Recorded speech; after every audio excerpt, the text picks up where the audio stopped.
you get there after flying like so many hours, and what the mission president and the APs do is their job, their sole job, just because I eventually found out by being in the office, is that their job is to make sure that you do not fall asleep. So they try to make you fall asleep at the time that everyone else is like at night, because you usually end up getting there either in the morning or in the afternoon. As far as mostly, sometimes you get there at night, and so they try to get you moving, and it's really annoying for a lot of missionaries because, like, well, they want to sleep, they're tired, flying for so many hours, but I mean, you can't help but be in awe when you get off the plane and you come in, and it's not what you think it is. A lot of people think Italy is just like this super fancy place all the time, and it is really fancy, but it's also real life. Like, there's a lot of problems in Italy, a lot of problems that you have to fix in Italy.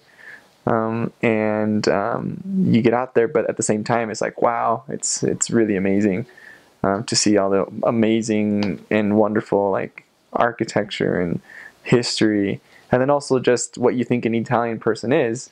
You start seeing this excessive amount of emotion coming out from everyone, and so.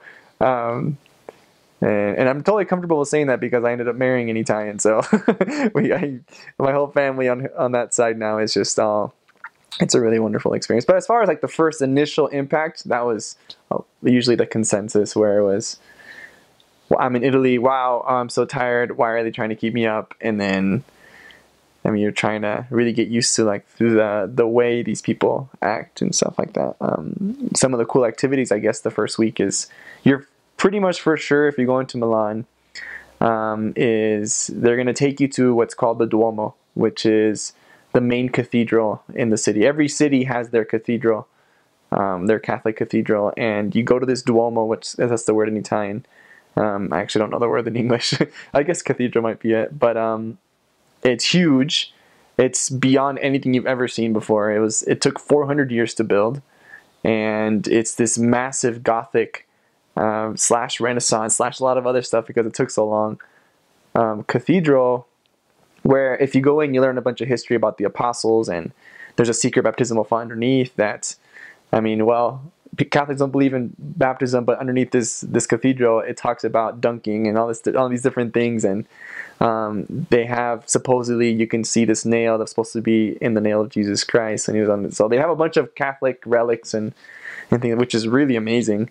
But then this cathedral, this Duomo, is sat on this ginormous plaza, and what they tell you to do is that you get there by subway, and they tell you they give you Book of Mormon, and you start proselyting in this, and this is pretty much where you're going to do your whole mission.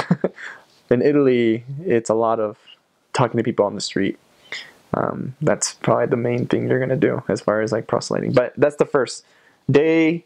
And the first week is just you getting out to your city and doing that same thing. So